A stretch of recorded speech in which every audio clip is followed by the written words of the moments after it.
тряпка. Пресс-секретарь фабрики смерти пытается убедить, что наши военнопленные сидят здесь в свое удовольствие. Здесь даже нет решеток на окнах. Нет гнетущей С таким видом многие мечтают пожить. Именно так.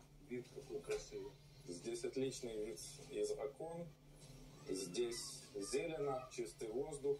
Мошенник, который в России объявлен в розыск, так сильно восхищается колонией, что, кажется, и себе присматривает здесь теплое место. Для меня любое пространство начинается с туалета. Я зашел, допустим, в туалет, вышел, после меня сразу там конкретные лица.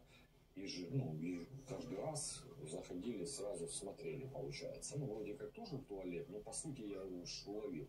Бывший пленник вспоминает работающих на администрацию подсадных гордонов в своем бараке.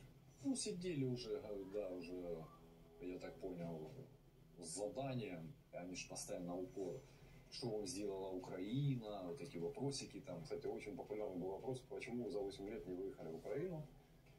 Выжил. Я говорю, а почему я должен выезжать в Украину? Я когда понял эту ситуацию, включил режим рецидивиста, постоянно за тюрьму. Вот они пытаются тему поднять за войну. Я молчу, а вот у нас в тюрьме вот так.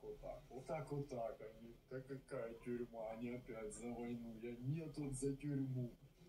Ну, короче, тоже нервы им поделал. Ну и все, и посмотрели, идиот, зачара, короче.